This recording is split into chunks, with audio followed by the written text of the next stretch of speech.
नमस्कार दोस्तों, स्वागत है आपका आपके अपने digital platform library science live में। तो आज हम एक बार फिर से आपके लिए लेकर आए हैं इम्पोर्टेड टेस्ट सीरीज पुस्तकालय विज्ञान की। जो आपके आने वाले जो एग्जाम्स है, राजस्थान लाइब्रेरियन है, ईएमआरएस लाइब्रेरियन वैकेंसी आपकी आने वाली है और बिहार लाइब्रेरियन। पुस्तकालय विज्ञान की सभी प्रतियोगी परीक्षाओं के लिए ये टेस्ट सीरीज आपकी क्या है भी महत्वपूर्ण होने वाली है। इसके अलावा आप जो हमारा चैनल है उसको सब्सक्राइब जरूर कर लें, ताकि नए वीडियोस के जो नोटिफिकेशन है वो आप सभी तक पहुंच जाएं। तो एक बार जल्दी से इस वीडियो को आप शेयर कर दीजिए, ताकि ये सभी पुस्तकालय विज्ञान के साथियों तक पहुंच जाएं। उसके बाद हम आज की जो ये महत्वपूर्ण आपकी लाइब्रेरी साइंस की ऑनलाइन क्लासेस हैं उनकी शुरुआत करेंगे।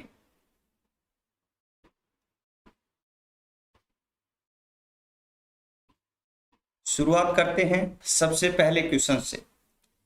सबसे पहले तो आप प्रत्येक क्वेश्चन का क्या भी आंसर जरूर दें। पहला क्वेश्चन है rules for dictionary catalogue RDC का 4th एडिशन किस वर्ष प्रकाशित किया गया था। रूल्स फॉर डिक्शनरी कैटलॉग, इसका जो चौथा संस्करण है उसका प्रकाशन वर्ष आपको बताना है। ऑप्शन आपको नीचे दिए गए हैं, राइट आंसर क्या है भी आपको बताना है। ऑप्शन में आपकी 1904 है, 1906 है, 1876 है, 1991। चौथे संस्करण की हम बात करें हैं तो ऑप्शन ए क्या हो जाएगा, राइट हो जाएगा। 1904 में क्या है, जो 4th एडिशन है आपके आरडीसी का प्रकाशन किया गया था। इसके अलावा जो आरडीसी की बात करें तो आरडीसी का जो फर्स्ट एडिशन आया था, आपके पहला एडिशन जो आया था सभी को पता है 1876 में प्रकाशित किया गया था। प्रकाशित करने वाले जो व्यक्ति थे वो आपके थे C.A. कटर, और इन्होंने जो प्रकाशित किया था इसको 205 रूल्स के साथ इसको क्या है भी प्रकाशित किया था। ये क्वेश्चन भी आपका कई बार आ चुका है। रूल्स फॉर डिक्शनरी कैटलॉग प्रकाशन के समय इसमें कितने नियम थे, तो 205 नियम इसमें क्या है भी प्रकाशन के समय थे 1876 में। इसके अलावा पुस्तकालय सूची को वैज्ञानिक आधार प्रदान भी किसके द्वारा किया गया था, तो C.A. कटर का। पुस्तकालय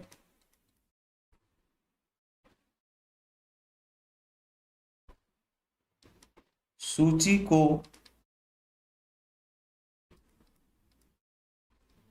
वैज्ञानिक आधार प्रदान करने वाले व्यक्ति कौन थे, वो भी आपके C.A. कटर थे। C.A. कटर को क्या कहा जाता है भी, father of dictionary catalogue. Imported है ये आपका, फादर ऑफ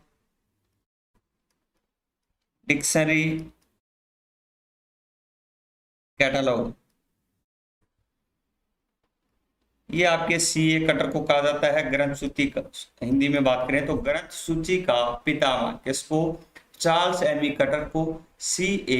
कटर।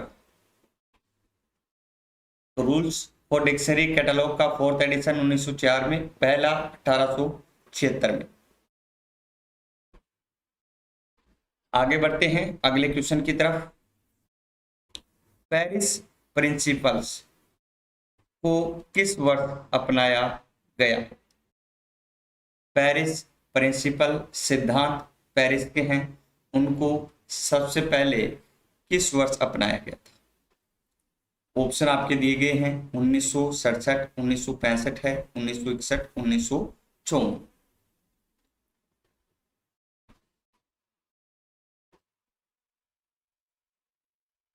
तो राइट आंसर की बात करें तो ऑप्शन सी आपका बिल्कुल राइट हो जाएगा।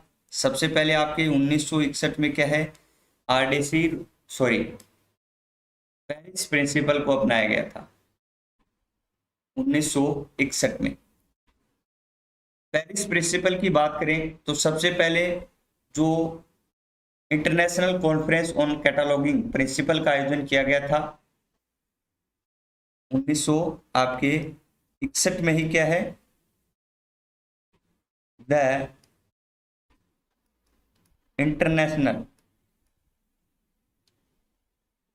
कॉन्फ्रेंस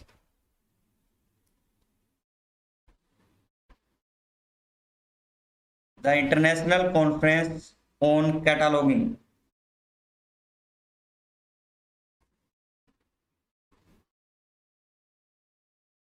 प्रिंसिपल, इसका आयोजन आपके 1961 में किया गया था। और इसमें क्या है भी 12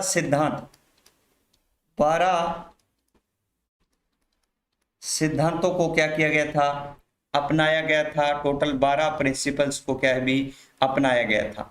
यही आपके 12 जो प्रिंसिपल्स है वो क्या कहलाते हैं, पेरिस प्रिंसिपल के नाम से जाने जाते हैं। किसके नाम से, पेरिस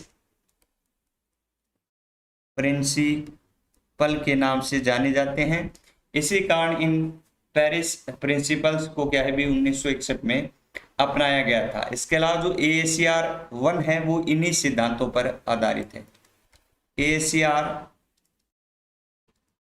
फर्स्ट है वो इन्हीं पेरिस प्रिंसिपल पर क्या है भी आधारित है, एंग्लो अमेरिकन कैटालॉगिंग रूल्स 1। आगे बढ़ते हैं अगले क्वेश्चन की तरफ। इजी क्वेश्चन आपका नेक्स्ट क्वेश्चन, गणेश भट्टाचार्य द्वारा चेन इंडेक्सिंग में कितने प्रकार के स्टेप्स हैं वो बताए गए थे। चरण कितने बताए थे, स्टेप्स है वो आपके गणेश भट्टाचार्य ने कितने प्रकार के स्टेप्स है वो बताए हैं। यही आपको क्या है भी इसमें बताना है। चेन इंडेक्सिंग या चेन प्रोसीजर भी कहा जाता है इसे। तो इसमें जो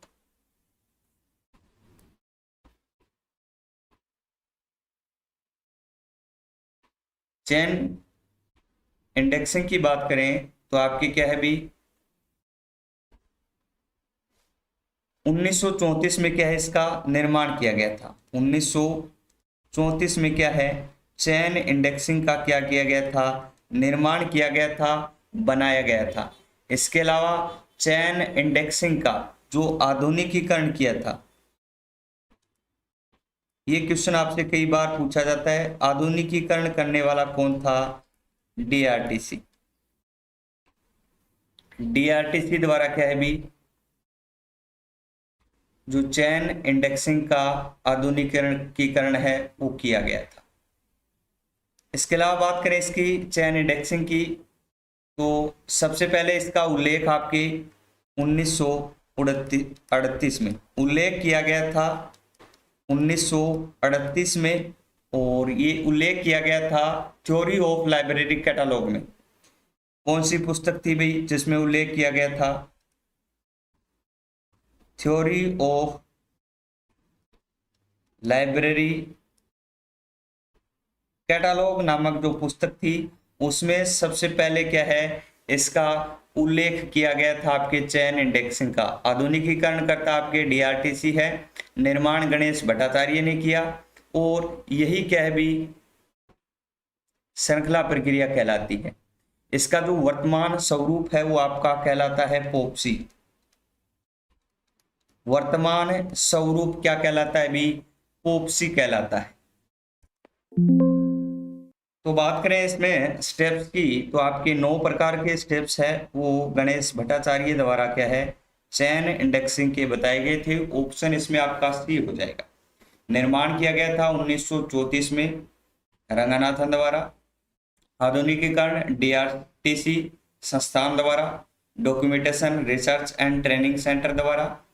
उल्लेख इसका सबसे पहले जिस पुस्तक में किया गया था उसका नाम था थ्योरी ऑफ लाइब्रेरी कैटालॉग, 1938 में इसका उल्लेख किया गया था। पोप्सी इसका क्या है भी वर्तमान स्वरूप है। वर्तमान स्वरूप क्या है, पोप्सी है। चेन प्रोसीजर भी इसका ही क्या है स्वरूप है। आगे बढ़ते हैं अगले क्वेश्चन की तरफ। श्रृंखला प्रक्रिया भी आपकी यही है। ISSN का प्रकाशन किस वर्ष किस मानक के तहत किया गया था? ISSN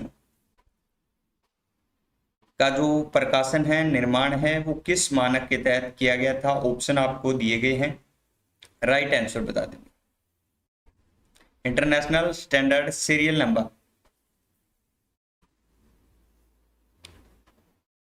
इसकी बात करें सबसे पहले तो निर्माण की बात कर लेते हैं, प्रकाशन की बात कर लेते हैं। प्रकाशन की बात करें सबसे पहले तो इसका जो प्रकाशन किया गया था वो 1975 1975 में इसका सबसे पहले क्या है भी जो प्रकाशन किया गया था। इसके अलावा इसकी बात करें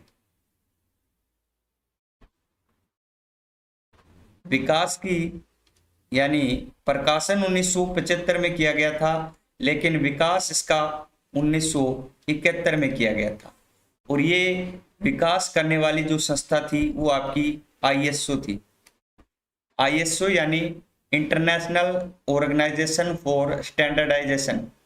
इसके द्वारा 1971 में इसका क्या किया गया भी विकास किया गया। इसको प्रकाशित किया गया था 1975 में, विकास किया गया था 1971 में। ISSN की बात करें तो ये क्या है भी अंकों की बात करें इसमें तो 8 अंकों का प्रयोग आपके ISSN नंबर में किया जाता है। इसके अलावा इसकी बात करें ISSN की तो किसके लिए ये प्रयोग होता है? तो ये आपके इसमें 2 प्रकार के जो प्रकाशनों के लिए इसमें प्रयोग किया जाता है। एक तो आपके मुद्रित और दूसरे ऑनलाइन। तो मुद्रित जो समसामयिक आपके प्रकाशन है उसके लिए ISSN ये आपके मुद्रित के लिए प्रयोग किया जाता है। और दूसरा आपका कौन सा हो गया? ऑनलाइन। ऑनलाइन के लिए ISSN ये आपके ऑनलाइन के लिए।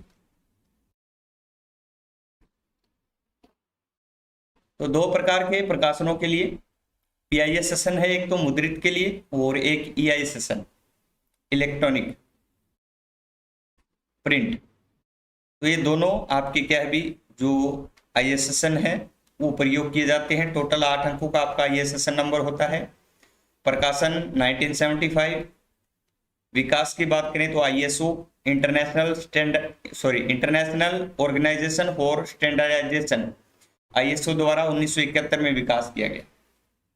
और राइट आंसर की बात करें तो इसमें आपका ऑप्शन बी राइट होगा। ISO 3297 मानक के तहत क्या है भी इसका जो प्रकाशन है वो किया गया था। तो ऑप्शन क्या हो गया बी? बी इसमें आपका राइट हो गया। अगले क्वेश्चन की तरफ बढ़ते हैं। नेक्स्ट क्वेश्चन आपका मार्क प्रारूप के कितने तत्व है? मशीन पटलीय कैटलॉग कोड जो है आपका मार्क प्रारूप के तत्व बताने आपको 3, 4, 2 या फिर 5। तो राइट आंसर की बात करें ऑप्शन ए राइट होगा। 3 प्रकार के जो तत्व है आपके ISSN प्रारूप के हैं। सबसे पहले की बात करें हम, सबसे पहला तत्व आपका होता है इसमें लीडर। दूसरा तत्व है आपके रिकॉर्ड डिक्शनरी।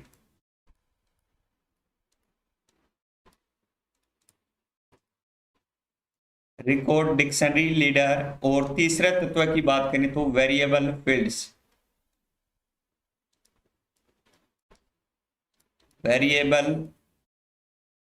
फील्ड्स। ये 3 प्रकार के तत्वों का जो प्रयोग है आपके मार्क प्रारूप में किया जाता है। तो टोटल 3 तत्व आपके मार्क प्रारूप में होते हैं। अगले क्वेश्चन की तरफ बढ़ते हैं और नेक्स्ट क्वेश्चन आपका ACR सेकंड में अलग अलग डिफरेंस वर्ष होने पर अंतिम वर्ष को किस चिन्ह के द्वारा अंकित किया जाता है? जो आपका Anglo American cataloguing rules second है उसमें ईयर यदि डिफरेंस है, अलग अलग हैं, डिफरेंट ईयर है आपके, तो लास्ट जो ईयर है उसके लिए किस चिन्ह का प्रयोग किया जाएगा, यही आपको बताना है। तो उसके लिए आपके जो हाइफन चिन्ह है, ऑप्शन क्या हो जाएगा, डी आपका राइट हो जाएगा। हाइफन चिन्ह इस प्रकार के चिन्ह होता है, उसका प्रयोग क्या है भी आपके एसीआर सेकंड में अलग अलग वर्ष होने पर क्या है भी प्रयोग किया जाएगा, अंतिम वर्ष को दर्शाया जाएगा हाइफन चिन्ह के द्वारा। नेक्स्ट क्वेश्चन है 1929 को डीडीसी पद्धति की कॉपीराइट किस संस्था के पास थे। 1929 की बात कर रहे हैं अभी हम। जो डीडीसी आपकी क्लासिफिकेशन स्कीम है, उसके जो कॉपीराइट अधिकार थे वो किस संस्था के पास थे, वही आपको बताना है। ओसीएससी दिया गया है, लाइब्रेरी ब्यूरो है, लेक प्लेसिड क्लब है और फॉरेस्ट प्रेस दिया गया है। जल्दी से आपको क्या है भी राइट आंसर बताना है। राइट आंसर क्या होगा इसमें, ऑप्शन सी आपका राइट होगा। 1929 की बात करें हैं तो 1929 में लेक प्लेसिड क्लब फ्लोरिडा के पास क्या थे भी आपके डीडीसी के प्रकाशन के क्या थे, अधिकार थे। वर्तमान में क्या है भी, वर्तमान में ओसीएलसी के पास है और ओसीएलसी के पास ये अधिकार आपके 1988 को प्रदान किए गए थे। 1988 से क्या है भी ओसीएलसी के पास है। लाइब्रेरी ब्यूरो की बात करें तो 1894 तक आपके क्या है भी 1894 तक आपके जो डीडीसी के कॉपीराइट अधिकार है वो आपके थे लाइब्रेरी ब्यूरो के पास।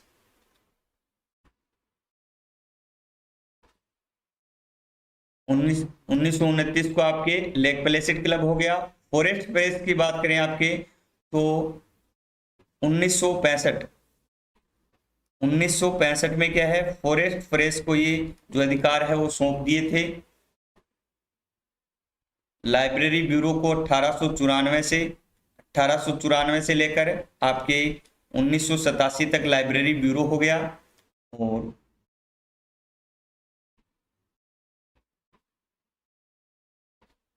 1965 से लेकर 1987 तक आपकी क्या है भी, सॉरी भाई 1965 तक हो गया, 1964 तक हो गया लाइब्रेरी ब्यूरो के पास। 1965 से आपके फॉरेस्ट प्रेस के पास अधिकार चले गए और 1965 से आपके 1987 तक फॉरेस्ट प्रेस के पास थे। उसके बाद वर्तमान में क्या है, जो ओसीएलसी है उसके पास क्या है भी डीडीसी के कॉपीराइट के अधिकार है। इससे पहले किसके पास थे भाई, 1894 से पहले 1829 होगा शायद ये।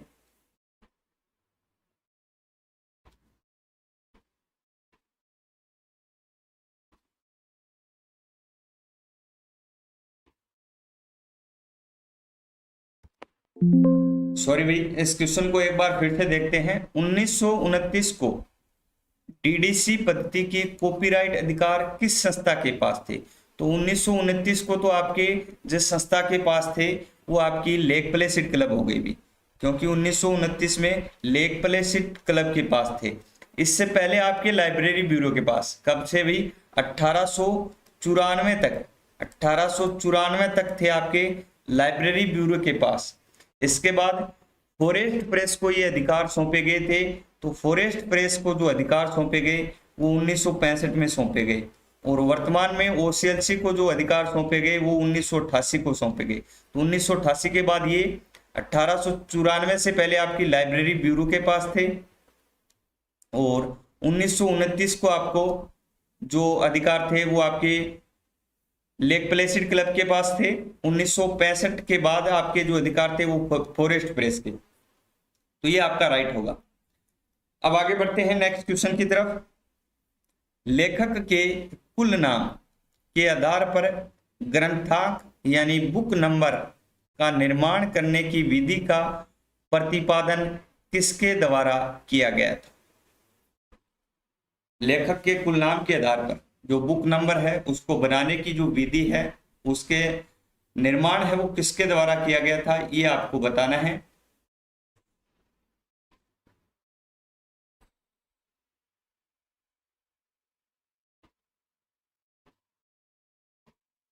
सिएक्टर द्वारा किया गया था। तो तो ये फॉर्मूला आपके देने वाले व्यक्ति कौन थे भी? डॉक्टर SR रंगनाथन थे। बुक नंबर, फॉर्मूला लेखक के कुल नाम के आधार पर जो ग्रंथाक निर्माण करने की विधि का फॉर्मूला दिया गया था। तो ये डॉक्टर SR रंगनाथन द्वारा आपके दिया गया था। इस फॉर्मूले की बात करें तो आपके इस फॉर्मूले को कहा जाता है लाफिया VSCCR। इसके बीच में जो चिन्ह है उनका भी प्रयोग किया जाता है। ए के बाद आपके क्या है? डॉट चिन्ह का प्रयोग किया जाता है। बी के बाद आपके जो हाइफन है एस से पहले उसका प्रयोग होगा। उसके बाद एस के बाद सेमीकोलन और कोलन का प्रयोग आपका सी और CR के बीच। इस बुक नंबर फॉर्मूला की बात करें तो यहाँ पर सभी जो आपके अल्फाबेट्स दिए गए हैं उनके पूर्ण रूप की बात कर लेते हैं।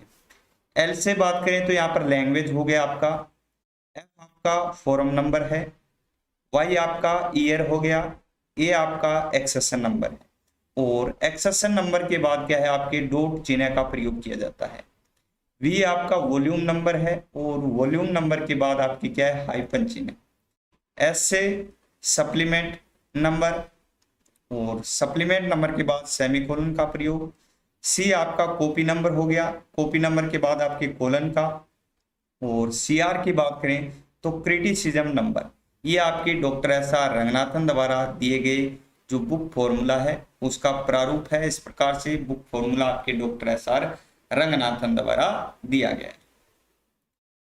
अगले क्वेश्चन की बात करते हैं। अगला क्वेश्चन है RS पारखी द्वारा वर्गीकरण के सिद्धांतों को कितने भागों में बांटा गया है? वर्गीकरण के सिद्धांत प्रिंसिपल ऑफ क्लासिफिकेशन को कितने भागों में बांटा गया आपके RS पारखी ने? यही आपको बताना है। तो ऑप्शन आपका सी है वो राइट हो जाएगा। सभी को पता है दो प्रकार के आपका जो वर्गीकरण के सिद्धांत दिए गए हैं। सबसे पहले आपकी डिस्क्रिप्टिव यानी जो वर्णनात्मक सिद्धांत है। सबसे पहला आपका हो गया डिस्क्रिप्टिव थ्योरी। ये आपका वर्णनात्मक हिंदी में बात करें और दूसरी आपकी होगी डायनेमिक